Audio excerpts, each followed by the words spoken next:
Nos habíamos quedado en la lectura del Éxodo 12, del verso 6 en adelante, el cual vamos a estar analizando y meditando en este video. Así que vamos a ir a nuestra Biblia y vamos a leer Éxodo 12, verso 6. Dice la palabra de Dios: lo guardarán hasta el 14 de este mes, y ese día todos y cada uno en Israel lo matarán al atardecer. Tomarán luego la sangre del animal y lo untarán por todo el marco de la puerta de la casa donde coman el animal. Esa noche comerán la carne asada al fuego, con hierbas amargas y pan sin levadura. No coman ni un solo pedazo crudo o hervido. Todo el animal, lo mismo la cabeza que las patas y las entrañas, tiene que ser asado al fuego. Y no deben dejar nada para el día siguiente. Si algo se queda, deberán quemarlo. Ya vestidos y calzados y con el bastón en la mano, coman deprisa el animal, porque es la Pascua del Señor. Esa noche yo pasaré por todo Egipto y heriré de muerte al hijo mayor de cada familia egipcia y a las primeras crías de sus animales, y dictaré sentencia contra todos los dioses de Egipto. Yo, el Señor, lo he dicho. La sangre les servirá para que ustedes señalen las casas donde se encuentren, y así, cuando yo hiera de muerte a los egipcios, ninguno de ustedes morirá, pues verá la sangre y pasaré de largo. Éxodo 12:14. Este es un día que ustedes deberán recordar y celebrar con una gran fiesta en honor al Señor. Lo celebrarán como una ley permanente que pasará de padres a hijos. Comerán pan sin levadura durante 7 días. Por lo tanto, desde el primer día no deberá haber levadura en sus casas. Cualquiera que coma pan con levadura durante estos 7 días será eliminado del pueblo de Israel. Éxodo 12:16. Por tanto, el primer día como en el séptimo deberán dedicarlos a una reunión santa. Esos días no se trabajará, a no ser para preparar la comida de cada persona. La fiesta de los panes sin levadura es un día que ustedes deberán celebrar, porque en ese mismo día los saqué de Egipto a todos ustedes. Lo celebrarán como una ley permanente que pasará de padres a hijos.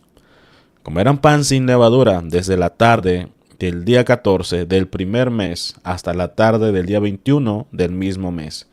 No debe haber levadura en sus casas durante 7 días, porque cualquiera que come pan con levadura será eliminado de la comunidad israelita, tanto si es extranjero como si es del país. Por lo tanto, no coman nada que tenga levadura. Donde quiera que ustedes vivan, deberán comer pan sin levadura, dice la palabra de Dios. Así que en la lectura, mis amados hermanos, podemos nosotros analizar cómo es que la cena de la Pascua, dice el Señor, dice Dios, le dice a su pueblo, que después de sacrificar el cordero, ellos deben sentarse a la mesa, una comida única, con un código de vestimenta único. Y hay algo que recalca nuestro Dios, es que el pan que van a participar, el cual van a comer, tiene que ser sin levadura. Como bien hemos analizado, hermanos, la levadura se usa a menudo en las escrituras como símbolo del pecado. Una pequeña cantidad de levadura, dice la Biblia, que afecta toda la masa, afecta toda la hogaza de pan, afecta todo. De la misma manera podríamos hacernos y meditar, ¿verdad? Podríamos meditar en ello, que el pecado, por más pequeño, hace que una persona no pueda entrar en la presencia de Dios. El pecado, por más pequeño que sea, hace que la culpa siempre señale a la persona y esa persona se sienta indigno de acercarse a la presencia de Dios. Los israelitas debían de comer pan sin levadura para simbolizar el hecho de que Cristo, el Cordero final, un día lavaría completamente los pecados de las personas, haciéndolas aptas para entrar en la presencia de Dios. En la Biblia, como bien hemos dicho, la levadura representa el pecado.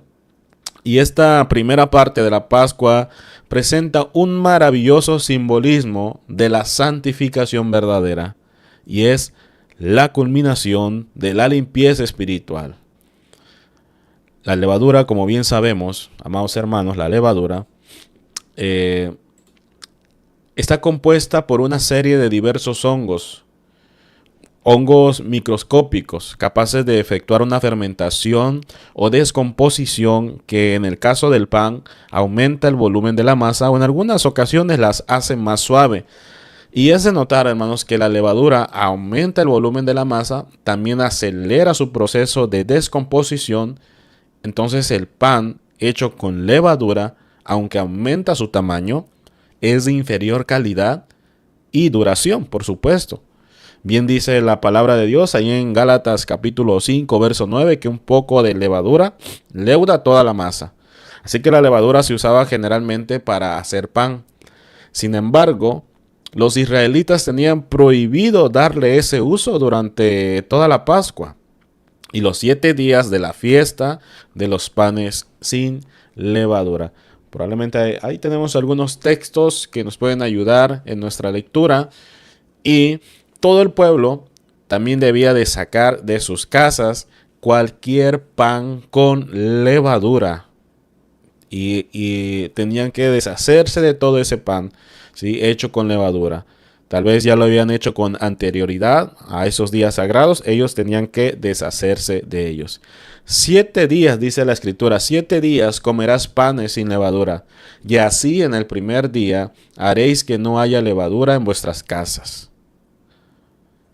Porque cualquiera que comiere leudado desde el primer día hasta el último será cortado de Israel. Es lo que dice la palabra de Dios.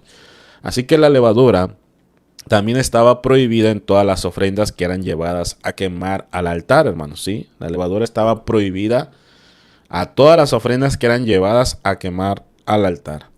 En el lugar santo, ¿sí?, en el lugar santo del templo había una mesa sobre la cual todos los días debían reposar panes sin levadura. Bueno, entonces entendemos que dice Éxodo capítulo 40, versículo 23, y sobre ella puso por orden los panes delante del Señor, como el Señor había mandado a Moisés. Entonces, también Salomón, primero de Reyes 7:48, entonces hizo Salomón todos los enseres que pertenecían a la casa del Señor. Un altar de oro y una mesa también de oro sobre la cual estaban los panes de la proposición. Entonces, al tener su origen en la descomposición y extenderse a toda la masa con la que entra en contacto, la levadura simboliza, mis amados hermanos, el carácter corrupto y contaminante del mal. La levadura, pues, es el pecado que en forma de maldad corrompe al interior del hombre y contamina a los demás. Y tal carácter corrupto lo podemos encontrar tanto en el mensaje que se predica en una comunidad, en una ciudad, en una iglesia, como en las buenas obras que se practican dentro de la misma. Y podríamos ver que en el mensaje también a veces hay un poco de levadura. Y esta descomposición, hermanos, o corrupción, es a la que la palabra relaciona con la maldad, que está oculta y mezclada entre la sana enseñanza, entre la sana doctrina. La masa representa la enseñanza pura, que es el alimento espiritual destinado a nutrir, a fortalecer al pueblo de Dios. Pero la levadura es, pues, la sana doctrina corrompida por la ambición, el error mezclado con la verdad. Gálatas capítulo 5, versículo 7 al versículo 9. Vosotros corríais bien. Y hace la pregunta el apóstol Pablo: ¿quién nos estorbó para no obedecer a la verdad? Esta persuasión no procede de aquel que os llama. Un poco de levadura leuda toda la masa. Porque la levadura simboliza, hermanos, los verdaderos objetivos: el lucro, la fama, el control sobre la gente, que aunque puedan estar encubiertos, se mueven con fuerza, ¿sí? Se mueven con fuerza dentro de la iglesia. Dice la Escritura, según a los Corintios 2:17, pues no somos como muchos que comercian con la palabra de Dios, sino que con sinceridad, como de parte de Dios y delante de Dios, hablamos en Cristo. Es pues, mis amados hermanos, que aunque encubiertamente las intenciones se mueven a través de los que enseñan y de los que predican, tarde o temprano, dice la palabra de Dios aún, por sus frutos los conoceréis. Pero no solamente hay levadura en el mensaje, sino también hay levadura en las buenas obras. La levadura simboliza también a la intención oculta detrás de las buenas obras, siempre con el deseo escondido de obtener un reconocimiento o algún otro beneficio a cambio. Dice Lucas capítulo 12, verso 1, ¿sí? Lucas 12, 1, en esto juntándose por millares la multitud, tanto que unos a otros se atropellaban, comenzó a decir a sus discípulos, primeramente, guardaos de la levadura de los fariseos, que es la hipocresía. Más adelante menciona en Mateo capítulo 6, versículo 2, cuando pues des limosna, no hagas tocar trompeta delante de ti, como hacen los hipócritas en las sinagogas y en las calles, para ser alabados por los hombres. De cierto os digo que ya tienen su recompensa. Y es que la hipocresía, a la que se refiere los pasajes que hemos leído, es la falta de sinceridad al hacer actos que aparentemente ser de buena fe, que aparentemente o que aparentan, ¿sí?, ser de buena fe, que aparentemente la gente lo hace de buena gana y de buena fe. Y este tipo de acciones son desaprobadas por ser actos deshonestos, porque dentro de ese acto siempre va oculto alguna maldad. Entonces el Señor Jesucristo identifica a los hacedores de maldad como aquellos que profetizarán en su nombre, echarán fuera demonios, incluso hasta hicieron milagros, pero siempre con la intención oculta de lucrar con ello. Por eso dice la Escritura que debemos guardarnos de los falsos profetas. El Señor menciona y dice, no todo el que me dice Señor, Señor, entrará en el reino de los cielos, sino el que hace la voluntad de mi Padre que está en los cielos. Y muchos me dirán en aquel día, Señor, Señor, ¿no profetizamos en tu nombre y en tu nombre echamos fuera demonios y en tu nombre hicimos muchos milagros? Y entonces les declararé, nunca os conocí. Apartaos de mí, hacedores de maldad. Por eso la Escritura dice en 1 Corintios capítulo 5 versículo 8, así que celebremos la fiesta no con la vieja levadura, ni con la levadura de malicia y de maldad, sino con panes sin levadura, de sinceridad y de verdad, dice la palabra de Dios. Porque existe la vieja levadura, la levadura vieja, y son los pecados que cometíamos antes de arrepentirnos y seguir al Señor. Se le llama vieja levadura porque simboliza el pecado que quedó atrás en nuestra vida y que ya no debe de volver. Aunque la levadura de malicia es la intención oculta detrás de las buenas obras, como ya bien hablamos hace un momento, cuando un creyente lo hace, lo tiene que hacer de corazón. El Señor Jesucristo también le llama levadura de los fariseos o hipocresía. Esta levadura lo podemos encontrar también en la vida de Ananías y Zafira. En Hechos capítulo 5, versículo 1 al 4. Aparentemente ellos querían mostrar una benevolencia, pero el corazón de ellos había sido corrompido. Simón el mago. Por mencionar algunos de ellos, hermanos, esta levadura la encontramos igualmente en el mensaje de los falsos evangelios que mezclan la sana doctrina con mentiras. Y la levadura de maldad es la doble vida que practican algunos falsos ministros de Dios, quienes a la vista de todos fingen ser santos, pero en lo oculto practican la fornicación, la avaricia, el maltrato a los hermanos y toda clase de depravaciones, como dice la Escritura. Efesios 5:5 y 1 Pedro 5:2 al 3. Más adelante, hermanos, vemos nosotros cómo es que ellos, ¿verdad?, hablando del pueblo de Dios, tenían que celebrar con hierbas amargas. Y esto es muy interesante, hermanos, porque las hierbas amargas eran un recordatorio para el pueblo, ¿sí? Ellos tenían que participar y comer el cordero, hermanos, con hierbas amargas. ¿sí? Con hierbas amargas. Vamos a buscar el texto. Aquí lo encontramos con hierbas amargas, dice la escritura en el verso 8. Éxodo 12:8, con hierbas amargas y con pan sin levadura.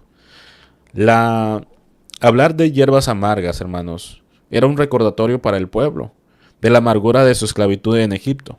Irónicamente, se quejaban con frecuencia una vez que salían de Egipto, ¿sí? Y sugerían que sus vidas habían sido mejor allí en Egipto. Y esto solo nos enseña cuán corta es la memoria del hombre. Y debemos recordar regularmente cuán impotentes y sin esperanza éramos antes de que Cristo nos redimiera y cuán amarga es la vida sin Dios. También ellos, hermanos, aparte de analizar cómo es que ellos iban a participar con hierbas amargas, el cual les hacía un recordatorio de la amargura de su esclavitud en Egipto, ellos tenían que ponerse un código de vestimenta, un cinturón especial ahí en la cintura, un bastón. La Pascua era única, no solo por su menú, sino también por su código de vestimenta.